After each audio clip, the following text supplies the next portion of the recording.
Okay, it looks like the last couple people are filing in now, so we'll go ahead and get started. My name is Ben Hale. I'm a software engineer at Pivotal, the company that now holds all of the Spring stuff. I am a long time Spring developer. Joined the company back in 2006, and since then I've worked all over the show. A little bit in Spring Core, a little bit in Spring Web stuff, went off, did some OSGI stuff for a while. Now I'm working on Cloud Foundry, and I'm effectively a Ruby developer on a day-to-day basis. It's not as bad as people think it is. But what we're going to talk about here today is RESTful design with Spring. I want to set some expectations here. This talk is going to be really basic. And that's primarily because REST is so misunderstood, what exactly it is. And so we're going to go all the way back down to the very basic building blocks, and we're going to start from there. And we're going to code some stuff up, and we're going to show how to do all sorts of different things in REST, right? So what is REST? When I say basic building blocks, I mean it, right? It stands for Representational State Transfer. Quite a mouthful there. It was originally talked about in Roy Fielding's doctoral dissertation. Fielding was one of the guys who worked on the HTTP spec, and then he went on to talk about this. And fundamentally what REST is an architectural style for designing distributed systems. It's not actually tied to HTTP at all. If you go and actually read the dissertation, it talks about concepts, but it never actually talks about HTTP. We always associate it with HTTP. It's the most common way we use REST, but you could just as easily do it over almost any networking protocol. One of the key things, though, to remember about REST, and this is, it's always a good laugh line, is that it's not a standard, but just a set of constraints, right? So when someone comes to you and tells you that their API is RESTful, it is. It doesn't matter what it is. It may not be very RESTful, but it is RESTful in all likelihood. It'd be very difficult not to be because of the way these principles can be applied. So, a nice little quote from Pirates of the Caribbean, more what you'd call guidelines than actual rules, right? And these guidelines talk about how we identify resources, how we manipulate resources, how messages are self-descriptive, how they describe themselves. And then the mouthful at the bottom, the hypermedia as the engine of application state, HATOS, which we'll talk about a little bit later on. So HTTP is what we're going to talk about REST in the context of, right? I could talk to you about it in the context of these other languages, but every single one of you wants to know how to design something like this for an HTTP endpoint. And so what does HTTP's uniform interface actually look like, right? What tools are in our toolbox when we're dealing with HTTP? And the first one is, how do we identify resources? And the answer is, we use URIs. So a URI, its sole responsibility is to identify an entity, right? It's not actually there to do any work. So a great way of thinking about this, if you're looking at a design for your API, is your URIs should describe only nouns, right? If it's describing anything else, right? If you have a /edit in your URI, you are probably doing it wrong. Although not really, right? Because REST is sort of a continuum, right? It could be you're very RESTful. It could be that you're not very RESTful at all.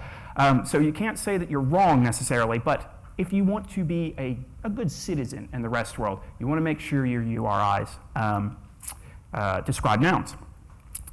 How do we describe the actions that we want to actually do to these nouns, right? And that's where we have HTTP verbs, right?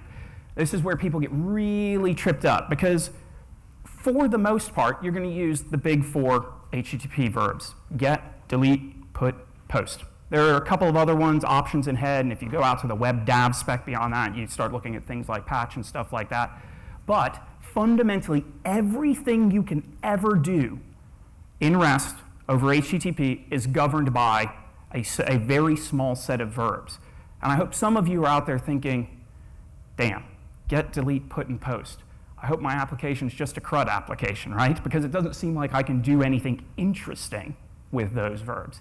I'm going to show you that you're wrong, right? Finally, HTTP headers are how messages describe themselves. And we're going to take a look about that when we talk about media types and stuff like that. So let's take a look at the get method, right? Or the get verb.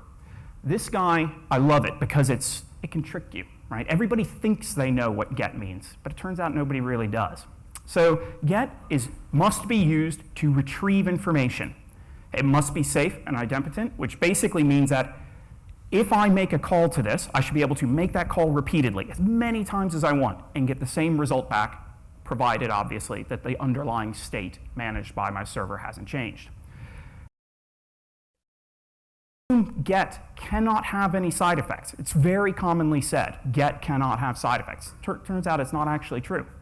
Get can have side effects, but they should be pretty minor. So a classic example of this is if I had an endpoint that exposed, get billing information or something like that, right? And I had another endpoint that said, get me an audit log of all of the things that have happened against my API. It is perfectly reasonable for a get against the billing endpoint to trigger a change that means the next time we call the audit endpoint, we're going to get something new there, right? But the key thing here is, when we say that it should not have side effects, what we're really saying is that it shouldn't have unintended, major changes to the application by executing get.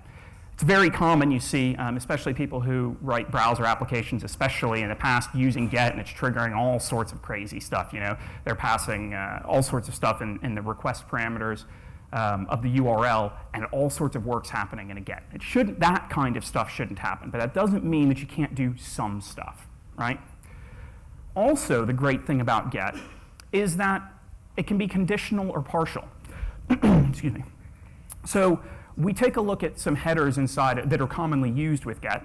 If modified since is a great one. And that basically says that only return me some data if it's modified from the last time I had expected to get it. It's a great way to sort of to minimize the amount of network transfer, increase speeds, use caches in the appropriate way and stuff like that. So calling get doesn't even necessarily return the same thing every time. Sometimes you might get a statement saying, yeah, I haven't changed, just use what you've got. It also has a range header that you'll see used quite a bit. So if you need to grab a giant file, but you only want a chunk in the middle of it, you can just say, give me this chunk in the middle. And now these aren't sort of standard. Every get request isn't going to, excuse me, every get request isn't going to support something like this, but they're tools in our toolbox. So you often see a URL for a get request written like you see there, get game/1, very, very simple.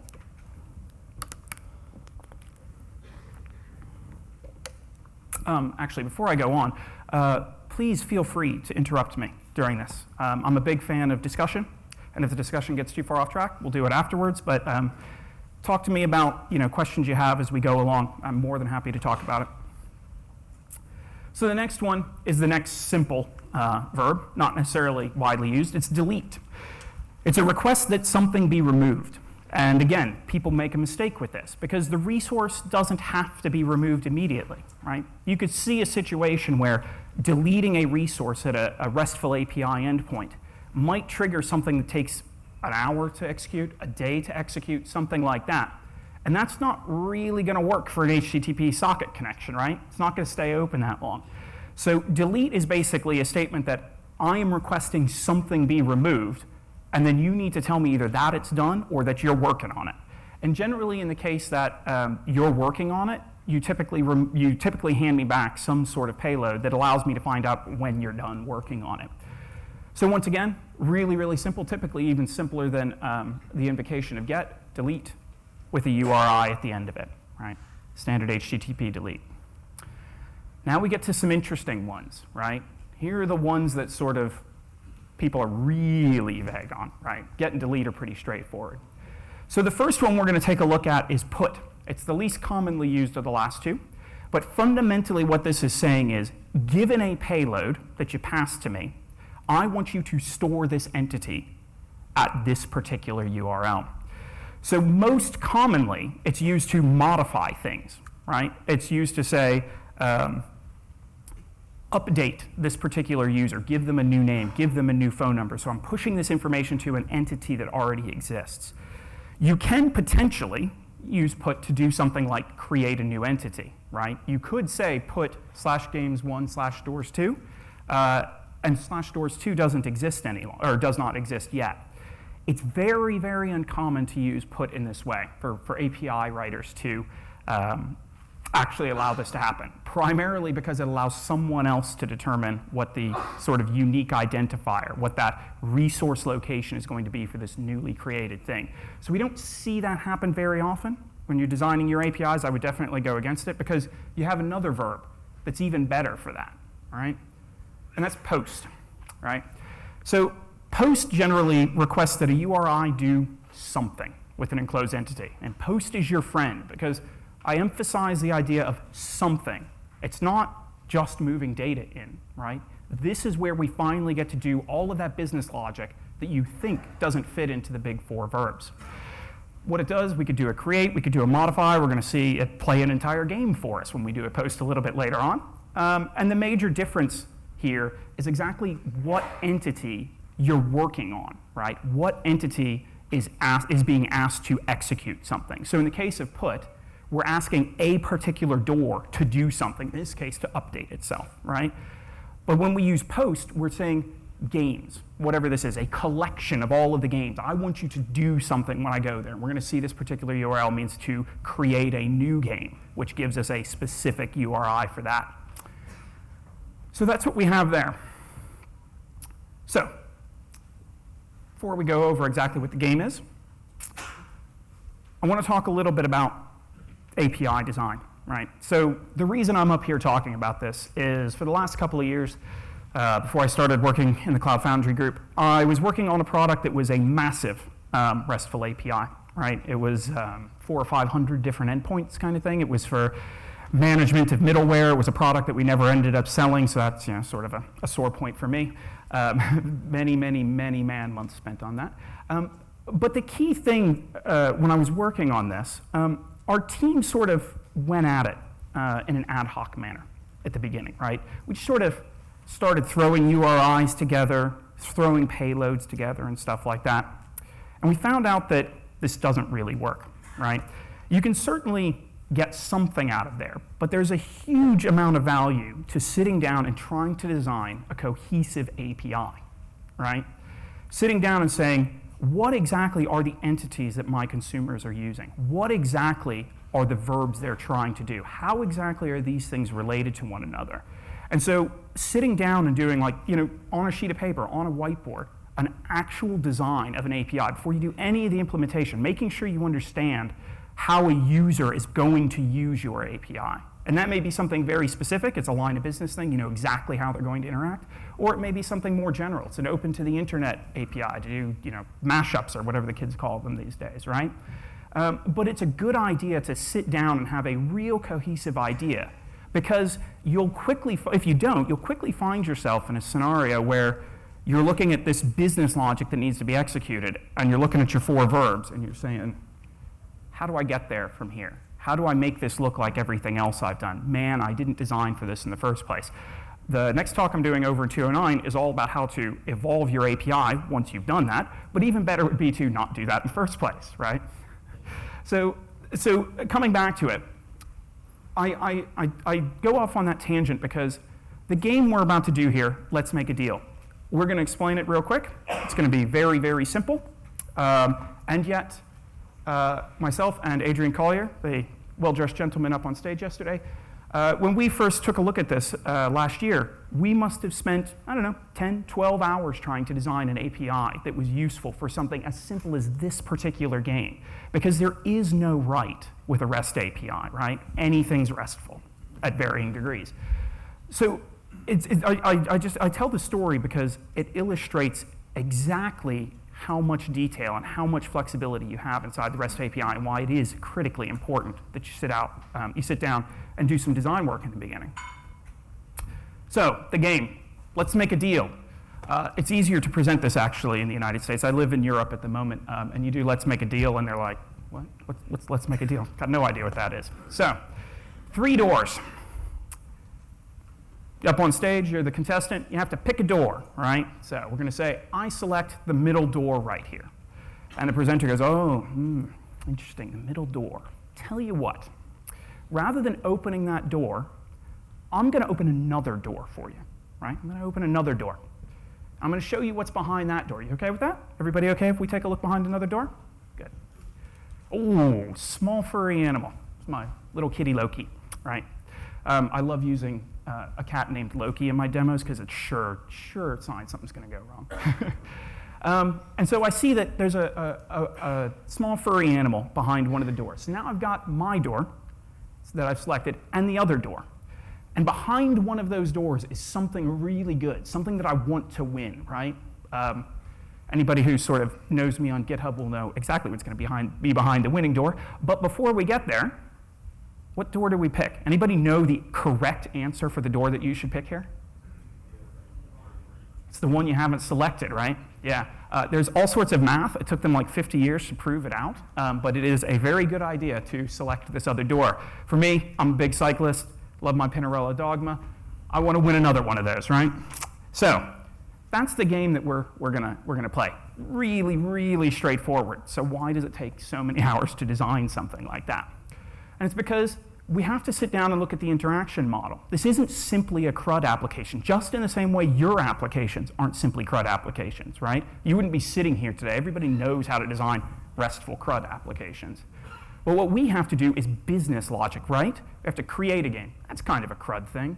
We have to list the current state of all of the doors that are underneath that. That's kind of a CRUD thing. But then we have to select a door. That is very definitely not a CRUD thing. And then the game's going to do something without us prompting it, right? It's going to open some other doors and and then we'll open one of the other doors. So that's probably not a CRUD operation either. List the outcome of the game and delete the game for cleanup at the end. Always remember your cleanup APIs, right? So, creating one. One of the key tenets of this HATO stuff that we're going to talk a little bit later is this idea that you should only have a single well-known entry point. So, how many people in here have something that they would consider to be a RESTful API, right? How many people have designed something, right? Yeah, there you go. About half of you. So, how many of you have documentation that describes exactly one URL? Anybody? One up here, one over there? Not many people, right?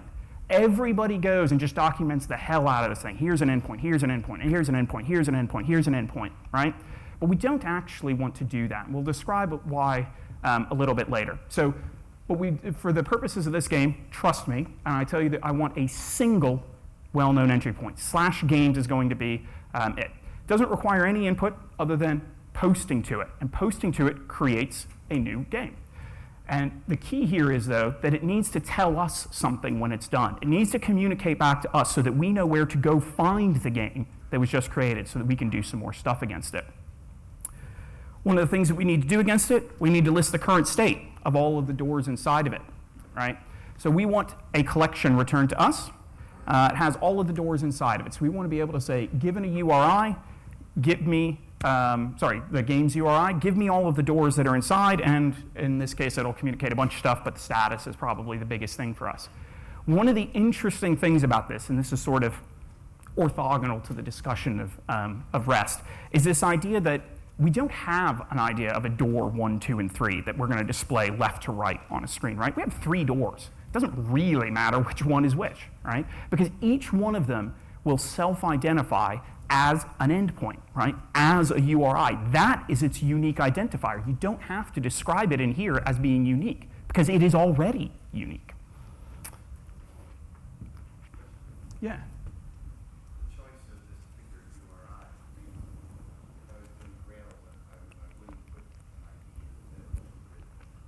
You'd put it where? I'm sorry?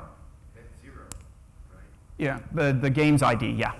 It's the game's ID. Yes, it's the game's ID, not the door's ID. So the question is, how the URIs are built specifically. I'm getting all of the doors for a particular game, and inside of the elided payloads down there, I would expect each one of those doors to uniquely identify itself as well, right? We can't see it because there's just not enough room on the slide, but there would be something that says, I am, game 0 doors 1. I am game 0 doors 2, so that I can uniquely identify it later on.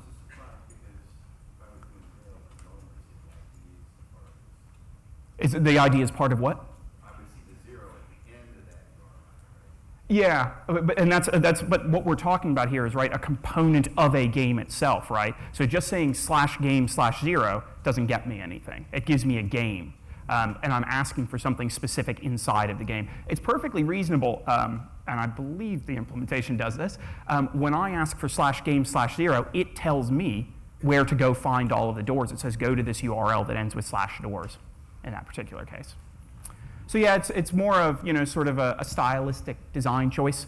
I like IDs right next to the thing they are, and then if there's a sort of a sub-element of an ID, that's what follows later on. So how do we select a door, right?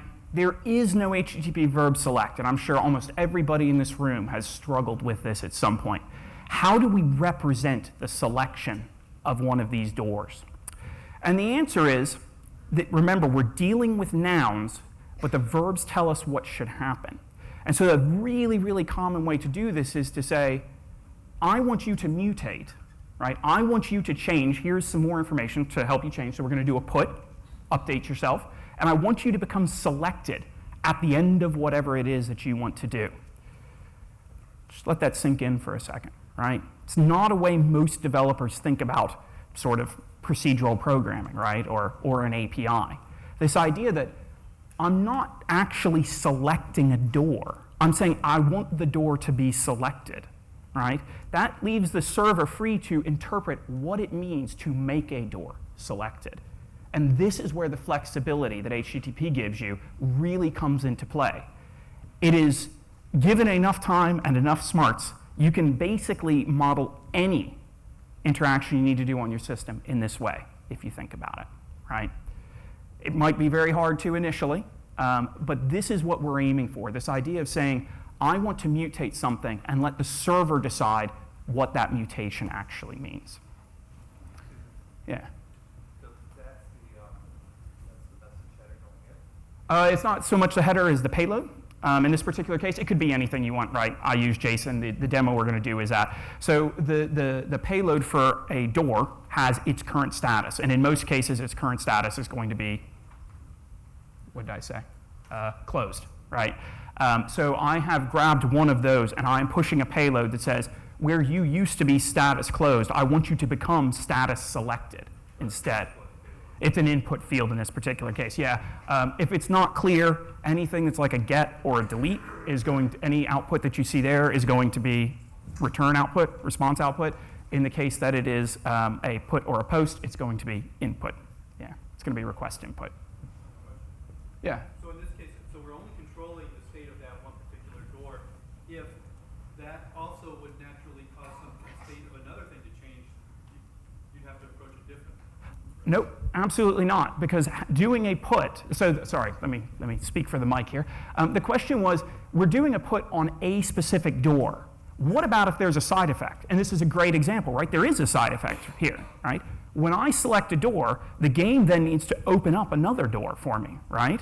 So there is a side effect. Put and post can have all the side effects you want in the entire world, right? And that's what we're depending on here. A mutation of just status selected is interpreted by the server to not only change this door to selected, but also then to open another door for me, right? Make some logic, because obviously it's not going to open the winning door, right? So it's got some extra logic in there. God, I wish that would happen. So it does actually have side effects, and that's the beauty of that particular verb. Yeah, did I see another one? Is put versus post, is that a stylistic choice? It is in many cases, is put versus post a stylistic choice.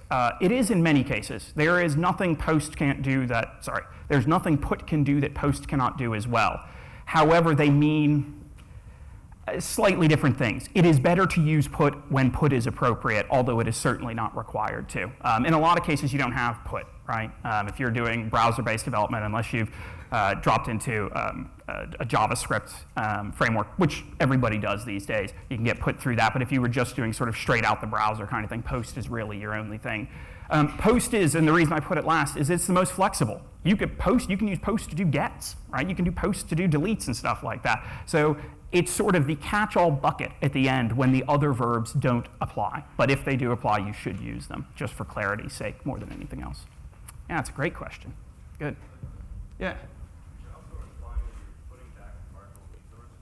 Am I putting back a partial resource? Yeah, because right here it just says static selected. You guys haven't seen the payload, but there's probably some other stuff in there as well. Absolutely.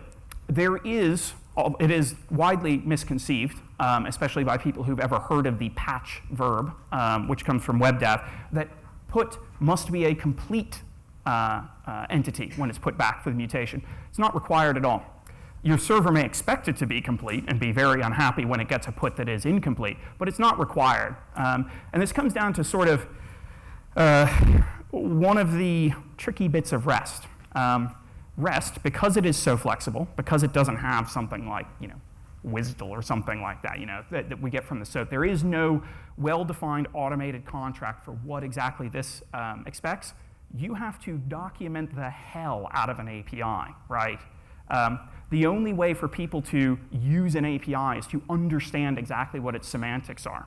I see today, even people who write absolutely great RESTful APIs leave documentation in just an abysmal state, right? Not to pick on anybody, but simply because I've been working with this API quite a bit. The GitHub REST API, superb API. The documentation is even very, very good, but it does fall down. There's a lot of sort of side effects that are never documented inside of it. The payloads that are in there aren't properly documented. You're either getting things you didn't expect to back, or you're not getting other things. Sometimes they're just not even in the payload because they were null. Yeah, if you don't put a name on your GitHub account, it doesn't even come back with a name. It doesn't come back empty or anything like that. So everybody, go to your GitHub accounts and put a damn name on them. Yeah, you definitely need to focus quite a bit on documentation. And this is one of the places that REST's flexibility puts you in a position of responsibility. If you don't document that you do or do not accept partial entities inputting, you don't know, right? The user can't know other than trial and error, and we're all developers. Trial and error sucks, right? You want to be able to hover over for some Java docs or something instead. So we want to now open a door. Just like select, we want to request a mutation to a desired state. So we're, excuse me, we're mutating the same type of resource here, right? So we're mutating a door once again, but notice that the payload is slightly different, right? It's fundamentally a change to the status, but we want to mutate it to something else. So even though we've hit the same endpoint with the same verb, because the payload is different, because the mutation we have requested is different, the actual result is quite different, right? In one case, when we push select, or sorry, we put select, we get a door marked as selected and another door opened for us. When we put open, we're going to open a door, and you don't know it yet, but the game behind the scenes is going to then decide whether we've won or lost, right? So same endpoints, same payloads, to do two radically different business operations, even though we're using just 4 verbs and simple JSON payloads, right? Want to list that final state of the game, which may tell us that the status is hopefully that we've won. When we do the demo, I made a glaring mistake. We could possibly lose in the demo. It works exactly, use random number generators, works exactly right. So we might lose, and that will suck if it does. And finally, as I said before, make sure you go out and do your cleanup, right? No input required, no output required. We're just going to delete a particular game. So that's the game. Any questions before we get to some code? Back in the back.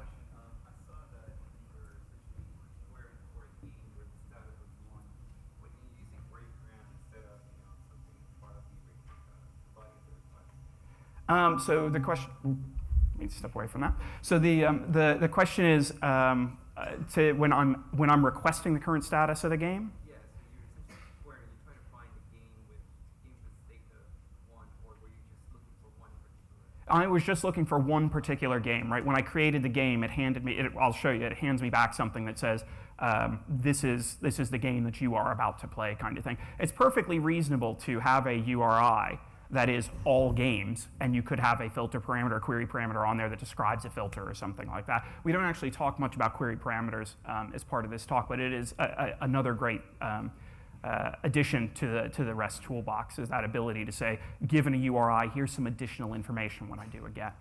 Yeah. Okay, so some code. Holy moly, 30 minutes. So, we've got a project here. It's going to be cut off a little bit for you guys. Let me see if I can. There's not going to be a whole lot of room on here. Yeah. Okay. So we've got a project on here. It has some things in it. It has, I'll bet you I need to blow this up. You guys need some more font there? Sorry. Where the hell is it? No. Text font. Let's give you guys something big there. Let's go to about 24. How about that? You guys read that? Okay. So we've got a game, and the game has an ID inside of it. It's got a set of doors uniquely identified inside because this guy does actually need to know which door is which when you open it. It has the current status of the game. And so when you build up one of these games, it's sort of all of the things that you might have to do inside of it are sort of self-contained inside, right? So when you select a door, it knows how to then open another door, or open another door for you. So we see this open hint door. At the end, when we open the final door, it then sets the status and then decides whether or not we've won or not, right? It says we've either won or lost. So all that sort of business logic contained in there. Nothing particularly strange. We have a little repository that enables us to get, wow, not that one. How about that guy?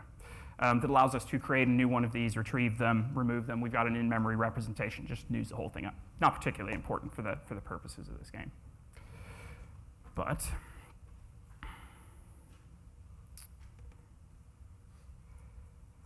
we do have a controller. Games controller here, right? The controller has some stuff because there are so many different things that you could do. I'm going to not do a couple of the implementations, but let's start with getting a controller up and running, right? In Spring, for anybody who's not done it, you can say @controller. I apologize, because I do Ruby on a daily basis and not Java, you're probably going to see a lot of missing semicolons for a bit here. We can also say that all of the URIs, all of the handler methods inside of this application sort of are rooted in a specific place. And so in this particular case, they're all rooted at /games. So now, Question. yeah. Would this be the appropriate place for the REST controller? Yeah, absolutely. Great question. So for anybody who went to the show last night, we saw an annotation called REST controller instead of just a controller that does some nice things about request bodies and stuff like that. Definitely go to all of the sessions you can about the new things in Spring 4. Great stuff. I am here to show you what you can do today. That is not to say that what you can do tomorrow isn't going to be great. Just want to show you something that is available to you in mainline production code today. Anything that you're going to see in Spring 4, to my knowledge, it is not a radical departure from what you see here. It's a simplification, a streamlining of some of the annotations you might otherwise put in. Yeah. So hopefully, we've got a controller. And that controller probably doesn't do very much, but hopefully it'll at least start. Good, server startup. Ooh. Can I open this guy? Yes, good. Wow. And I go ahead and run it, and bad things happen. I get an error that comes back that if we took a look at the response headers, would tell me that it was, it was 200, but there is no sort of URI on that particular application. Oh, I know why. Because I've still done it wrong. Sometimes, because you're just enough to get you into trouble, especially when you're trying to use the same infrastructure for two different demos.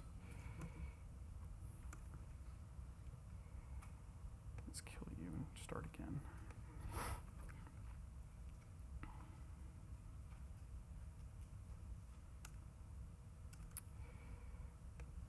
There we go, 404. That's a little bit better. If you could see this rendered as an HTML page, this is what the standard Tomcat gray and white error page is for a 404, complete with its commented out and yet embedded style sheet. I don't know. Okay, so the first thing that we actually want to do here then is an implementation of how do I create a game, right? So let's implement that guy. And he returns a game.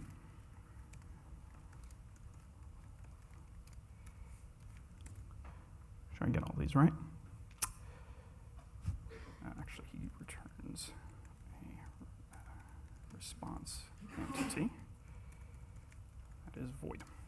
We're going to see why we do that. So we can then say, for this particular request mapping, we can talk about exactly what this endpoint is supposed to do. So for example, it wants to listen only for request method dot posts, right? If we remember back from those earlier slides, this guy takes a post. And what URL does he take a post on? Well, we've inherited a URL, this /games. So if you post to /games, we need to create a game. What does creating a game look like?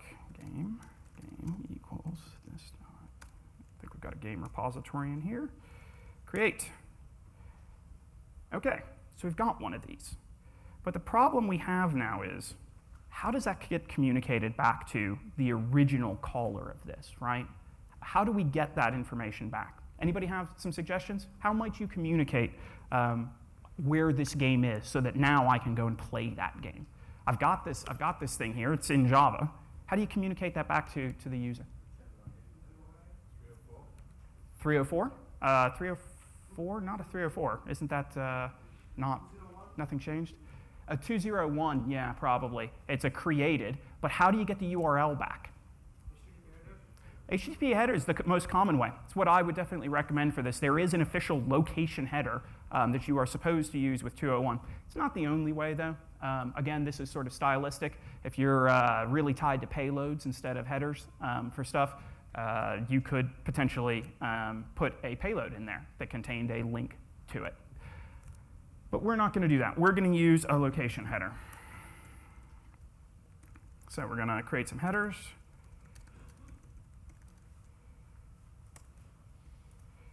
Headers.setLocation and URI. So I'm going to do a little trick here. Pay no attention to the man behind the thing here. The way I create this is something we're going to take a look at a little bit later. /game.getID.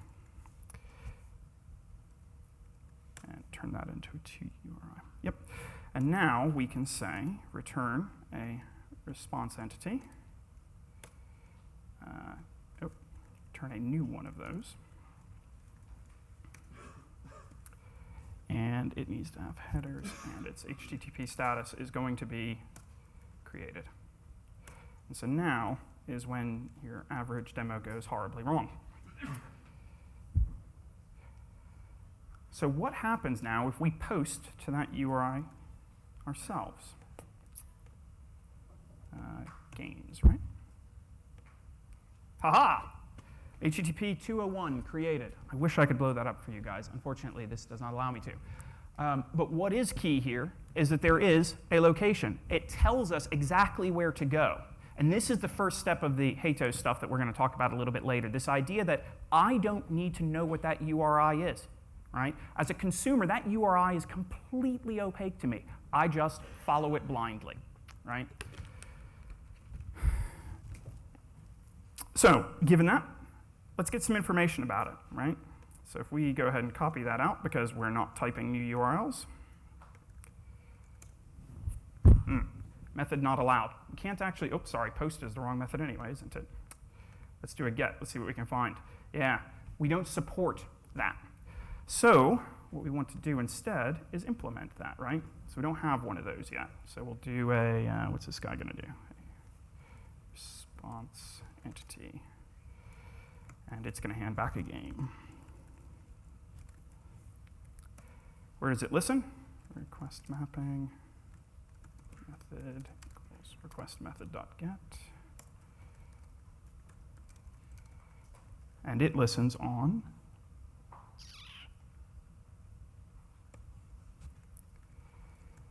a particular game ID, right? And so we can actually map that particular game ID in. We can say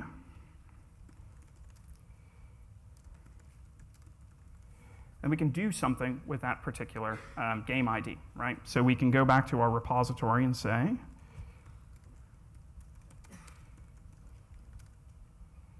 hope there's a method on here that says get, retrieve. There we go. Grab the game ID, and we're going to return that particular game after we say new response entity.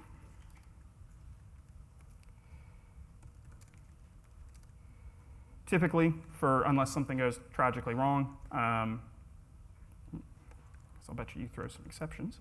Unless something goes tragically wrong, HTTP status OK, it's probably going to be good enough. So what do we see here? Let's see if it needs to refresh one more time. Yeah, it's rebooting. Stop that. Because I have to post it first.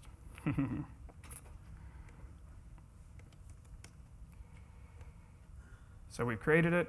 It's at 0. Now we can go take a look at 0. All right? And now we get some stuff. Now we know exactly what's inside of our application, or sorry, inside of our game. It says status, awaiting initial selection, right? But we're kind of hosed here, right? We don't know what to do. How do we get to doors, right? So, I believe this is where we go back and take a look at the next slide. Let's hope so. We're going to talk a little bit about status codes before we go to how the hell we deal with that. Status codes are an indicator of a result of the server's attempt to satisfy your request. Everybody pretty much knows these are broadly divided into a couple of categories. 100s are informational, 200s successful. 300s are redirections, which is why I didn't think 304 was necessarily the right answer. 400s are client errors, and 500s are server errors. So 200 is OK, as we saw before. 201 created, the thing that we saw before, right? Newly created resources should generally use the location header. 202 accepted is another one that not enough people use, I think. The idea that a server can accept your request and before it is complete, return to you. Very commonly, this is used for things that are really, really long-running tasks, and the thing that you return in the location header for created can be almost anything, but traditionally is sort of a pointer to a task, right? Something that the end user can pull until they find out that it's complete. So you'd use location there and accept it as well as created. Error status codes, everybody knows a 400. The key thing about a 400, you have screwed up as a client. Do not continue to do this to me, right? The problem is on your end, not my end. 401, unauthorized. We're not going to talk about securing a REST API in this particular talk, but it is obviously something that everybody needs to do. 401 is basically a way for the server to say, you're going to need to authenticate back with me, and it will give you the www-authenticate header, www.authenticate header, in order to tell you what authentication schemes it supports. Question in the back. I will not be getting into security in a later talk. I can give you a pointer, grab me afterwards, I can give you a pointer to a superb screencast done by one of our dev relations guys, Josh Long, that goes into using Spring Security and Spring Security OAuth and stuff like that to secure a RESTful API. Suffice to say, it's pretty darn easy these days. 403 forbidden, server understood what you asked me to, I'm just not gonna do it for you, so don't keep asking anymore. Somebody else say something? Yeah.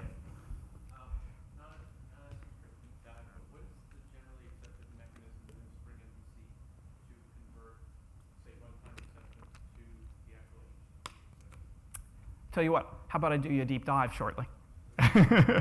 Yeah, the question is, how do we convert from exceptions into these guys, right? So that's an interesting question.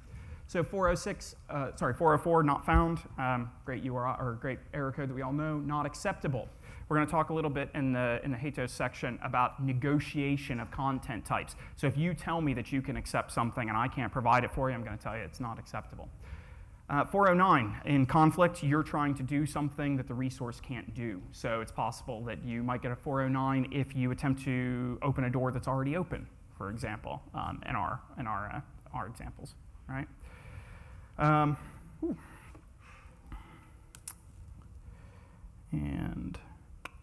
yeah, I haven't done the modified door implementation yet, but I think we'll go. So exception handling. It's a very timely question you've asked. So exception handling. We know from this particular implementation that there is an exception that gets thrown here. Game does not exist exception. How do we convert that, right? So Spring MVC natively takes a stab at converting things. It's really, really general. You get a lot of 500s, right, out of it, internal server error. It can be smarter for certain classes of exceptions that Spring knows about. So if you're using Spring's data tier and you throw some data access exceptions, it does some smarter things about those when it can. But what happens if it's semantic to your application? Game does not exist exception. How do you actually handle that? And the answer is with an exception handler. So I've got some placeholders here. Let's do the conflicts one first. Really simple. I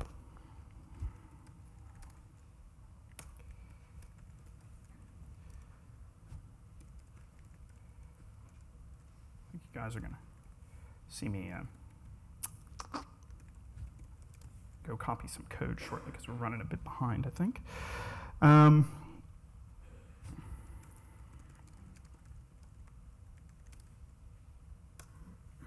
And in this particular case, we want to do get message, and we want an HTTP status of, what do we want? Conflict. Nope. Yeah, conflicts. Good. So basically what I've implemented here is a method that we don't know why it runs necessarily at the moment, but it says, given an exception, I want to return a payload, right? This is one of those really weird things. How many times, even in a REST API, a well-designed REST API, do we see Tomcat's error page? That's a hunk of HTML, right? Most of the clients that might be getting that on a REST API are not HTML clients. So we don't want to actually return that. Instead, what we want to do is build our own message, right? And it can be anything. That's the beauty of these things, right? In this particular case, we're doing something super, super simple. We're just returning a string. You could, for example, put in a JSON payload here. That's what we do, actually, in the API I worked on. Is we put a whole thing, it's got a code, and it's got a message in it, and it's got some detail information, where to go look in the logs and stuff like that. All that sort of goes into one giant payload that goes back out. Even in the case of an error code, we are returning a rich payload back to the user to help with diagnosing problems. And the way we tell Spring to find this is using an exception handler annotation. And these can be sort of, give me a second here. These can be sort of communal. They can be shared on abstract base classes. When you define one inside of controller, it only applies to exceptions thrown from that controller, but there are ways inside of Spring to define them generally for every single controller and every single endpoint in your application as well. And this guy wants to catch an illegal transition exception. Right? Thank you. And so now, if we attempt to do any legal transition, that will happen. So let's take a look at some other ones, because it's not just a single exception. Yes, thank you. Let's turn you off so you don't keep coming back. Do not copy and paste code. Do as I do, not as I say. Or no, not as I say. Do as I say, not as I do. And this guy cares about, because this is, great annotations, we can say that there are multiple things that it wants: illegal argument exception, or a missing key exception might work here. It's not handle conflicts either, is it? Handle, oh, I'm on the wrong one. Handle bad requests. Make sure I get the right guys here. And then we might do some not founds as well.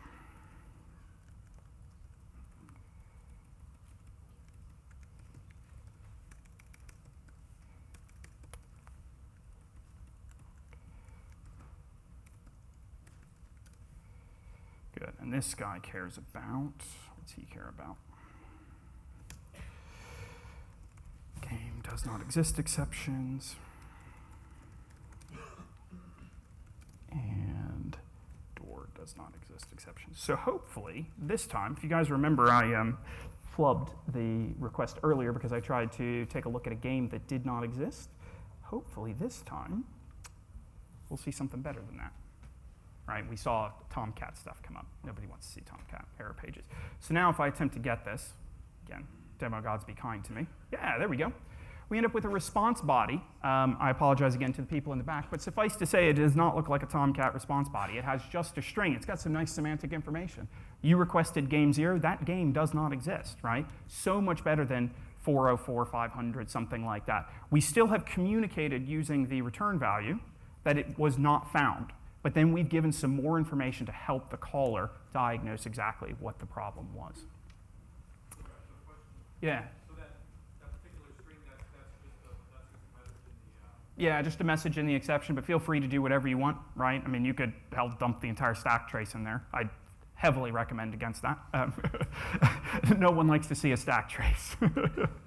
But yeah, you can do anything you want. In fact, the payload, because we use the response entity as the thing that's returned from the exception handler, it goes through the entire Spring rendering pipeline. So you drop a map in there, you drop an object that Jackson can turn into a JSON payload or something like that. That will all get run against it, and you can get this arbitrarily rich payload going back, as rich as any of your normal payloads, even in the case of an error.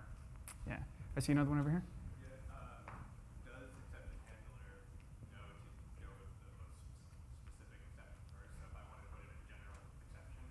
Yeah, so the question is, does the exception handler mechanism know to go with the most specific exception possible? Have you ever met Jürgen? Yeah, of course it does, yeah. He's very good about those kinds of things. And in any place where there's ambiguity, the system won't even start up, probably, kind of thing. But they do, it ranks them all as whichever one is the most appropriate for the thing that's actually getting run, yeah. So we could put, for example, one that handled big E exception in there. And if it was anything other than the 5 exceptions that we saw, we'd expect that one to get run as well, but not if it was one of those 5.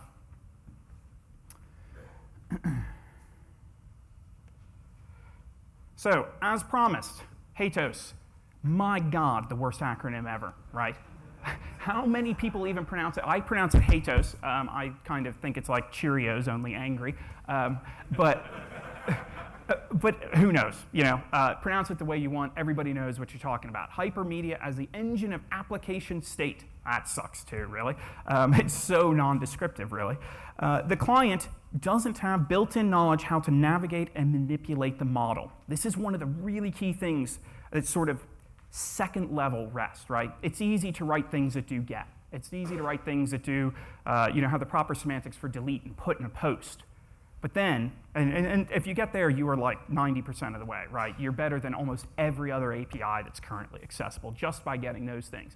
But when you really want to go, when you really want to make this, sort of in Roy Fielding's vision, you want to make it so that the server tells the client everything they need to know. Everything, let me put that in air quotes, because the client needs to know some things based on your documentation. But fundamentally, the server is responsible for telling a lot of information dynamically to the consumer. And we implement this using media types and link relations. So, media types. Everybody's seen something like this before, right? Everybody's put a request header that says application, application JSON, right? Something like that, or text XML. It basically is a way of saying that I have an entity, but an entity is a very theoretical thing, right? It's sort of conceptual, ephemeral, it's a Java object, but it has to be represented for our client. How do we represent it? Because there is no one right representation, typically. It could come out as JSON, all of the bean properties come out as entries, as keys in a JSON map, might come out as XML, each one of them ends up, if you're a Maven developer, you'll probably make every single one of them an element rather than an attribute. But there is no right way. So what has to happen then is that a server can't know what a client can handle. It's going to do its best. There are certain things that servers can produce, that your server can produce. It might only be JSON, but it might be JSON or XML or some other packed binary rendition of your entity. And the client, sort of knows what it can handle, but not necessarily what the server can give it, right? And so content types are negotiated. We actually phrase it content type negotiation. And Spring does some really super magic stuff around this. But basically, a client describes in an accept header what it wants to receive. And the server interprets that and says, this is what I can give you. So it's very common to see a client say, I can accept XML, I can accept JSON, I can accept text, I can accept 6 or 7 things. And the server sort of takes those. There's a way to rank the things that you'd like in a certain order, sort of some preference there. And then the server says, OK, here's what I can actually give you. And I'll tell you what that is with a content type. And the key thing here is that because of this negotiation, neither the server wasn't sort of hard-coded, it was only going to return one thing. The client wasn't hard-coded, it was only going to accept one thing. They were flexible on both ends. And that flexibility is what makes REST APIs really, really good. It's not hard-coded, right? Wow, computer's really going nuts now. Link relations. How do we tell clients how to get to things? We saw the first one of these with that location header, right? It was not important. We didn't return just an ID and assume that the consumer knew, OK, you tack that ID onto some other URL that you know.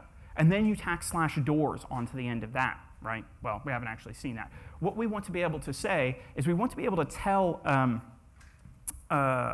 the application, or sorry, we want to be able to tell the client, if you want to know where the doors are, here are the doors. If you want to know where your game is, here is where that game is. And that URI, since it is simply a unique identifier, is completely opaque, right? You shouldn't ever have to document it. And if you haven't documented it, it means you can change it, right? That's really, really important. In my second talk, we talk about that. This idea that because you haven't told anybody where to get this, because it's just a blob that they use, it is free to be messed with as much as you like. And you want that flexibility, trust me. The link has 2 parts, a rel and an href. And the rel values are the things that are standardized, right? The URI, exactly what the path is not standardized or should not be in a HOS world. However, the rel, the name of the link, is standardized. So we know to look up the doors link. We don't know what that's going to point to, but it is important to know that it is called doors. So, Spring HOS implementation here. Yeah. What's your particular preference for using a response entity as opposed to using like response body annotation? Yeah, so the question is preference for using response entity versus response body. So if anybody doesn't know, it is possible to do, you're going to have to bear with me, instead of sort of this declaration right here, response entity games, and building a new one of these up right here, you could potentially instead say, I almost did this actually just now, response body, and simply return the game itself. This is perfectly legal code in Java, and will do exactly, in this particular case, will do exactly the same thing. I quite like it. If you come to my talk, my second talk, this is the pattern that I use constantly. Anybody tell me exactly what the limitation to using something like this is? You can't do headers if headers are important to you. You can't do statuses if statuses are important to you. There's some things you could do with annotations and stuff like that, but I think are more noise than they are valuable. In truth, you almost always want to do an OK, right? And so it'll do the right thing. And if there's an error, you use the exception handlers and stuff like that. So by and large, this is the way I would do it. I don't for this particular demo, simply because I'm sitting here talking about HTTP response codes and stuff like that, so I find it's good. As a general coding principle, I like to be very, very clear. Right? There's less magic if you've actually set what the HTTP status is, but I would say response body if you can get away with it, and then response entity where it's actually appropriate. Say again?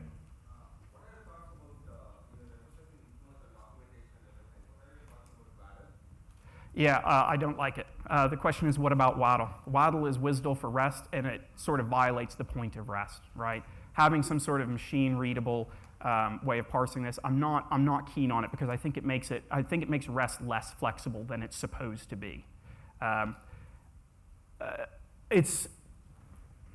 There's a reason it hasn't really taken off. WADL is not new, right? Its inception is very close to the time of WSDL, and WSDL has come and gone in that time kind of thing, and there's been almost no uptake of WADL. If you're using it, more power to you. I don't personally do it. I personally lean towards good user documentation, really, really good user documentation. If we have a little bit of time at the end, I might pull up the docs for the product that I worked on. You can see what I consider to be good user documentation.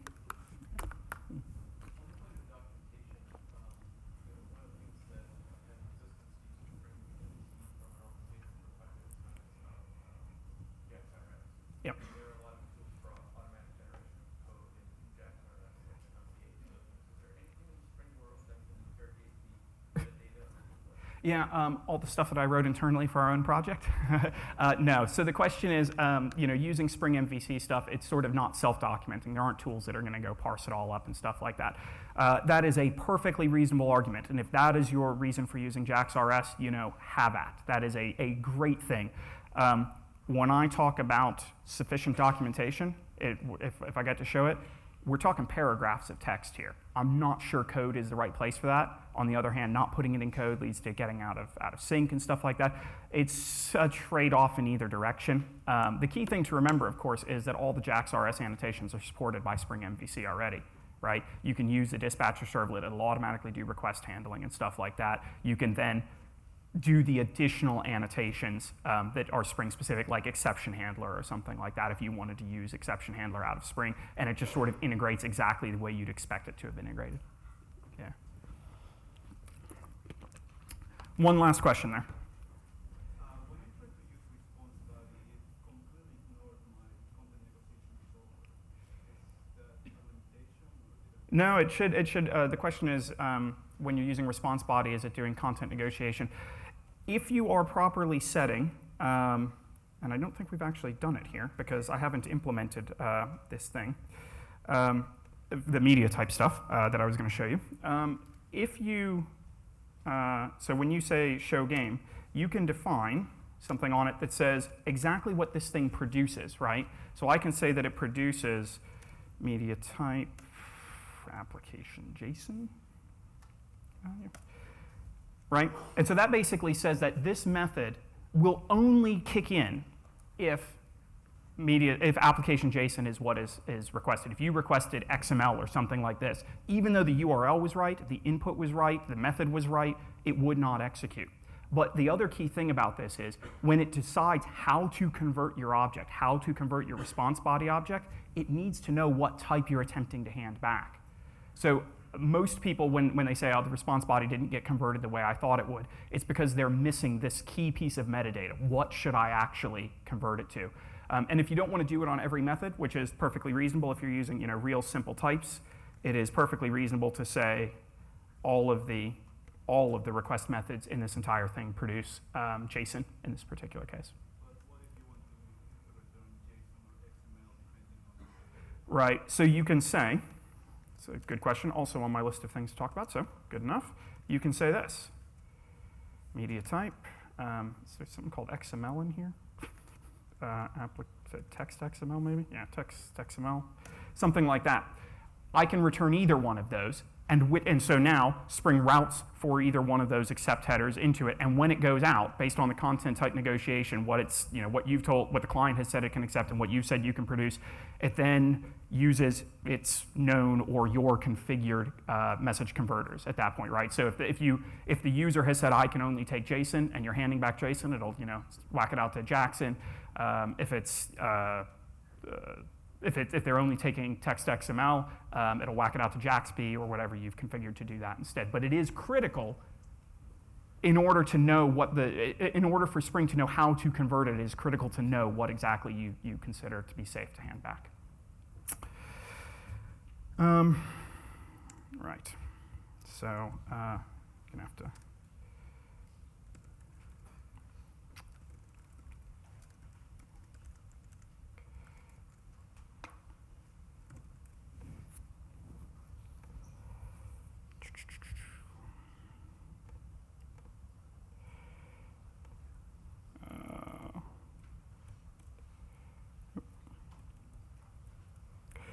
I'm going to have to shortcut this a little bit. games controller, and I need the, oh, where are you? This guy here. A very complicated method for how exactly you modify the doors. Because that is just primarily a hunk of game logic, I'm not going to go ahead and implement it. It does sort of highlight all of the different things that you do inside. Here was the example of multiple media types that could potentially go back, but this guy just knows how to, given a game ID, goes and retrieves it. If the door status that you attempted to pass in, so remember we passed in a payload for this particular case. It said status equals opened or status equals selected. You can map the request body in, so using the request body annotation. Again, because I've said that I consume, which you can see right here, I consume application JSON. It knows to say, okay, this thing that came in is a JSON payload. I'm going to convert it into whatever object you've requested as part of the request body. You could use a rich type here if you wanted to, get sort of automatic data binding. I use a map because it's really super simple. And in this particular case, we pull a key out of there that says selected, right? Or we pull one out that says open, and based on what happens, it takes the game and either opens it and then returns okay at the end. But how do we know how to get to the doors, right? The payload that we saw for the game basically just had a bunch of stuff in it. It didn't have any of those links. We've dealt with the media type side of it now, but we haven't dealt with those link relations. And so there is a project called Spring HOS, which is separate today. As Jürgen said last night, the core bits of it are being rolled into Spring 4, so you won't even need a separate jar for this. But fundamentally, it allows you to say for a given game, got this game resource assembler here, I want to turn this into a resource. And a resource is sort of a type that's very well known by Spring HOS. And what its key thing is, what this resource does, is it's a way to encapsulate links, right? Pointers to other things. So what we might do is say, game resource equals new game. Oh, sorry. Game. So we create one of these guys and return him. And if we did that, resource. And if we did that, we'd expect basically the exact same payload that we saw before, right? It's sort of a little wrapper around it that says, here is the content of my thing, right? All of the properties that were on it, so particularly the state, would be in there. But we also want to add some of those links. So we should be able to say add. So we want to add a link. And there are a number of different ways to do this. One of the big ones is this link to. It's a static method put forth by Spring HOS and Spring 4 obviously as well. And it allows us to basically say, I want to create a link. And the first bit of that link, because this is really the key, right? You don't want to have to define the structure of these links everywhere. I want the first bit of that to be based on the games controller. So it's smart enough at this point then to go take a look at the games controller and say, okay, games controller, it must start with /games. There is a mechanism for also saying go down into a particular method and it would know /games and then a particular game ID, and then it would start building from there as well. So it's really extensible, and it means that you only define mappings inside of your controllers. And as you get more and more sophisticated, you can pull more and more information out of those controllers. I'm going to go really simple here for the purposes of this, and actually say slash. I can't even remember what it should actually be. What am I doing? Doors /doors with rel, and so I want a doors rel. And I also want a self-link. As a general rule, you should always have a self-link, a unique identifier, but more importantly, a canonical identifier. What the hell am I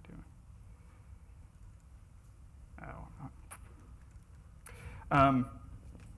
A canonical identifier for your particular entity, because especially in these days where we have multiple hosts and things like that all bound to the same IP address, having sort of a best known way to get back to me, since everybody's treating these as opaque, is always a good idea. Again, not required by any non-existent REST standard, but generally what people do. It's games, and then we actually did a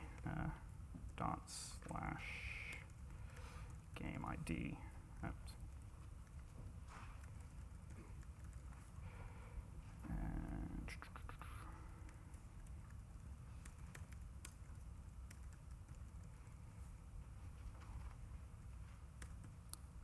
with self-rel. That may or may not work. We'll have to take a look at the payload to see what happens there. But fundamentally, what I'm saying is, starting with the games controller, so starting with /games, I want the link to be /games / the ID of the game / doors. And I want that stuffed into a link with a rel of doors. And I have another one that's /games / the ID of the games, and I want that stuffed in as a rel of self. So now if we go back to this guy, hopefully we can post this guy up. It's created 0. Again, do as I say, not as I do. Always copy and paste that. And of course, I have screwed this up because I want application JSON back from you. Damn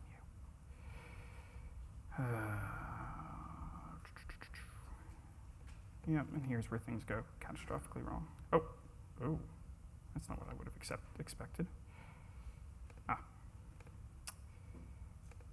There we go.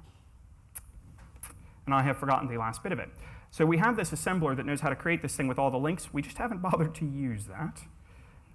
So that guy goes in here, show game. Instead of a game, we actually want to return this guy. So if we went here and said, given a game, this.game resource assembler dot to resource game, and we assign this guy to resource. Sounds good. And we put him in here, and we say instead of returning a game, we're returning a resource of game. This, when you start getting like 6 deep like this, it's probably a time to get away from response entity. It's not. It certainly doesn't look good by the time it's over. If that had just had an annotation and you were just handing back resource game, it'd be a lot easier to read. So let's post back to 0, or post back again. Get a new one.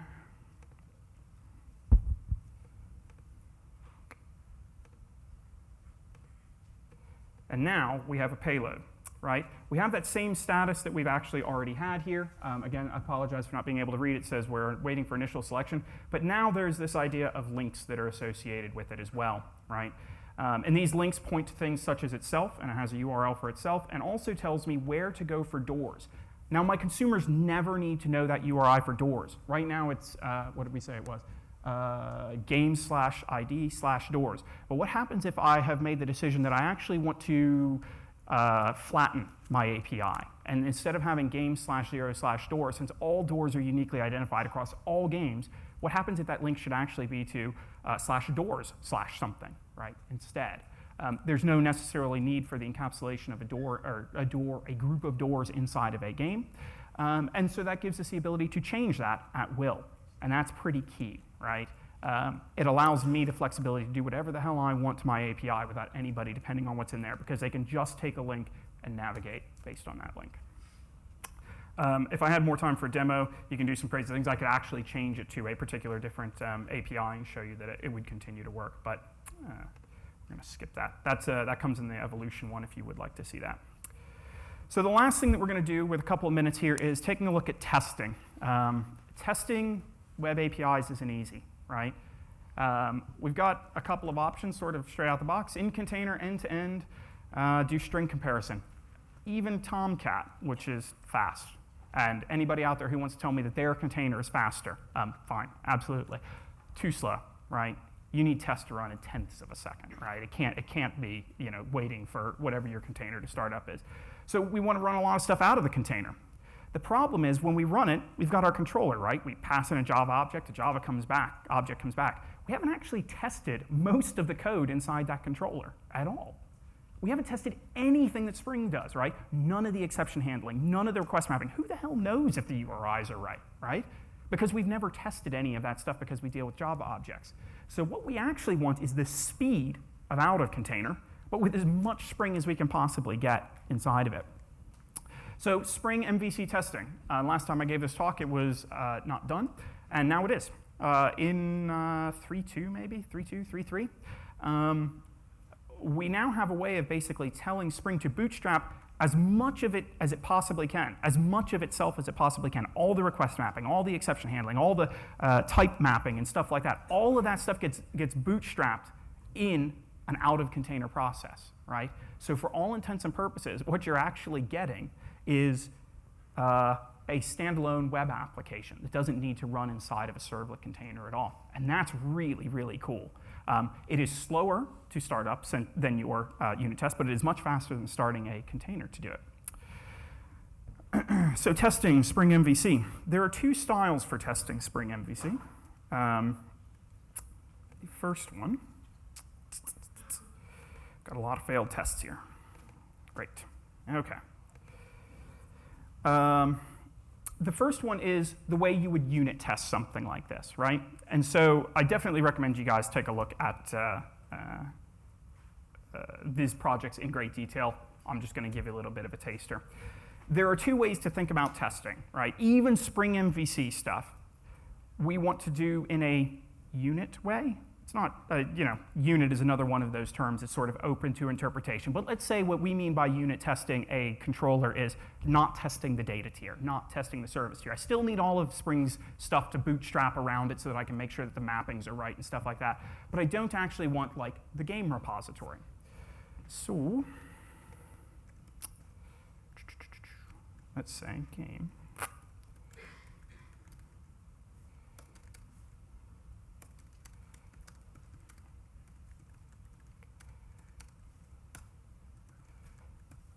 Okay. I can never remember exactly what this is supposed to look like. I apologize.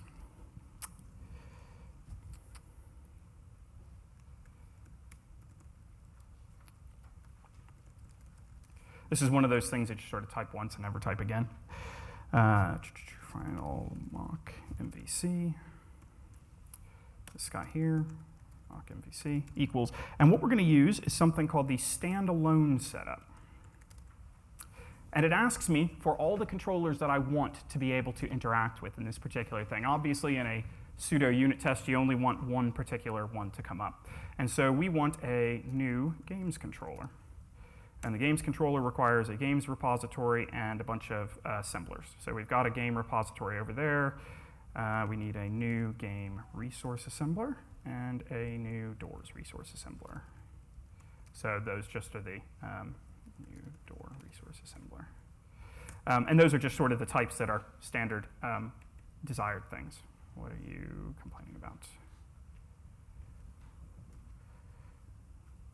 And then you say .build at the end. So it's sort of a fluent API for building these things up. So that mock MVC allows us to do some interesting things. If we take a look at some of the examples in here, it allows us to say, given this mock MVC, I want to perform something. What do I want to perform? I want to perform a get on a particular location. I want to specify some things. I want to specify, for example, the accept header that gets sent along. Sorry, I'm sort of unable to use a mouse today. It specifies the accept header. And there's all sorts of stuff. You can specify exactly what the payload that needs to go in. If you need to, I don't know, any header that needs to go in, all that kind of stuff can go in there. And then when you're done performing that, let's do some assertions. I expect the HTTP status to come back as OK. And that's great.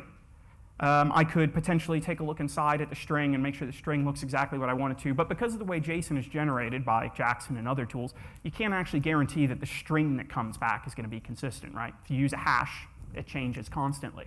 So they've integrated a great little project called JSON Path. If you haven't come across it, I absolutely recommend you take a look at it. And its aim is to sort of define a language, a syntax. It's very similar to XSL, right?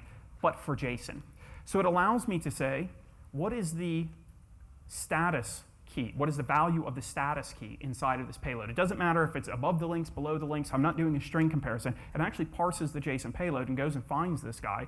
And I want to make sure that it's awaiting the initial selection. It even has super complex stuff. You don't want to know how long it took me to figure out how to write that. Where it can go look for, exactly a self-link inside of it, right? And ensure that there is exactly one self-link and the value for that self-link matches to what the game location was actually supposed to be. So you can do testing at sort of this level. Question. Yeah. If it took you that long to figure it out, did you write it down It's right there, right? All of this code is actually in a GitHub repository that's listed on the slides on the last slide. But you can find me on GitHub pretty easily, and all of my talks are there, and you can find this stuff. It is when the first time you come to the question mark parenthesis at dot syntax, it's quite weird. But after a while, you sort of get the hang of what it's supposed to do. It'd be nice if there was something simpler than that, but again, it was they're attempting to sort of mimic what an XSL syntax would look like, and everybody knows how great that is, right? So the final thing, I'm not going to go in and do another implementation there, because the final thing that I actually want to show you guys is how we do a full integration test, right? Sometimes it's good enough to do that unit test, but it is great to do a full-on integration test without the penalty of spinning up whatever your application is supposed to be. And so we can use Spring's We can use Spring's sort of integration test framework. We can say use a Spring JUnit for class runner, create me a web application context, build it based on these particular classes, which are the configuration classes that I've used inside of my application and stuff. And then I can say, do I have an implementation of this? Yes, I do. We can say, give me, at auto-wired.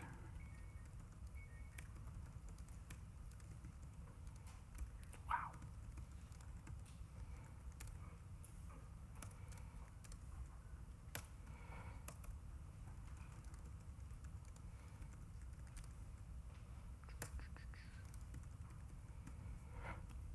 This time,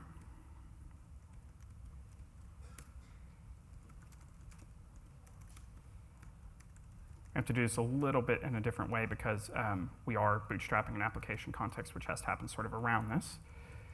So we're using just standard JUnit before stuff. We're using Spring's ability to auto-wire dependencies in for us. And so the application context that we created based on these configurations, the test repository, or the standard repository that we've got, the web config describes how to integrate all the controllers and stuff like that. And so in here, instead we say, instead of the standalone, we do mock MVC equals web app something or another. This guy here. Yep. Right. And so this time, what are you going to complain about now? I keep forgetting, .build.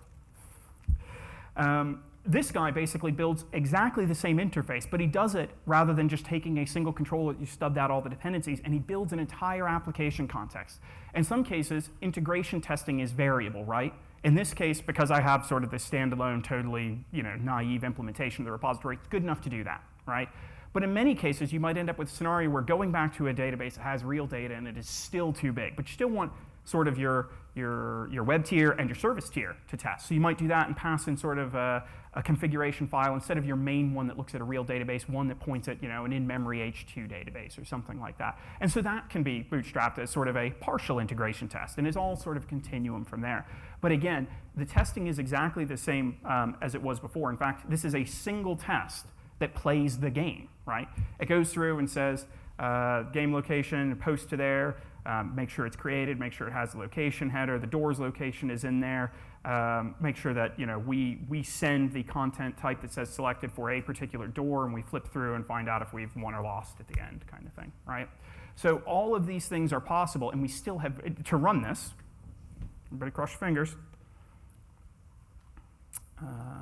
integration test. If I've implemented it correctly, we'll get a green bar. Yes! Unbelievable. So that's what you saw there, right? It's not the fastest it could possibly be, 1.759 seconds. You'd expect a unit test to be significantly faster than that, right?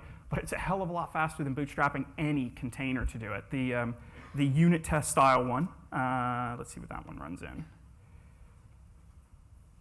14 tests in 1.9. So clearly there's probably a second and a half sort of setup for that web application context. As in all Spring integration testing, web application contexts are cached and reused and can be marked as dirty and rebuilt when needed, blah, blah, blah, sort of boilerplate there. So you only pay that penalty once for a very large test suite unless you absolutely need to pay it again.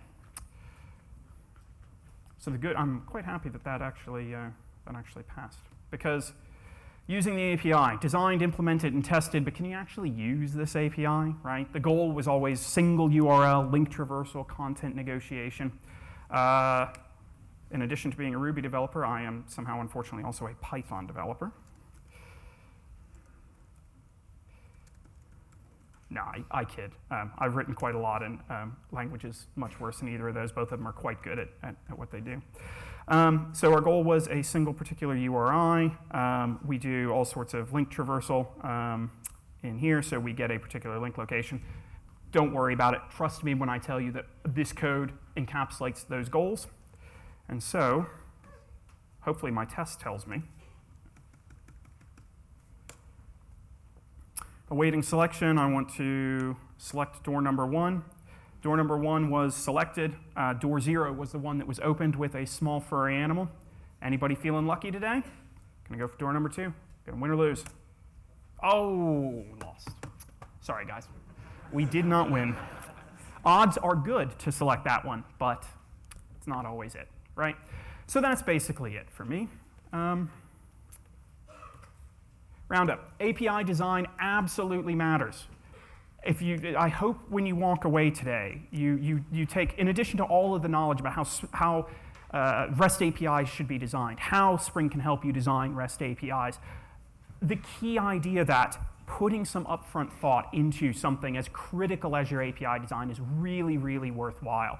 The implementation itself isn't rocket science. Spring MVC, Spring HATOS, especially now that Spring HATOS is going to become part of Spring MVC. And the easy testing stuff at the end, right? Changed my life. I had not seen it coming when I was first told about it, and it's changed the way I test completely, where I would have avoided testing whether or not JSON serialization was going properly because it was so slow and I wasn't gaining any real benefit from it. Now, that's the default way that I go and test, is a full encapsulated version of Spring MVC. Learn more, stay connected. They make me put this slide in here. If you want to talk to us in any of the various ways, the GitHub URL's on there. The slides will be available on the conference website, and you can go from there to GitHub or github.com/nebhale. Google me, you'll find me. Okay? Thank you, everybody. Have a good day.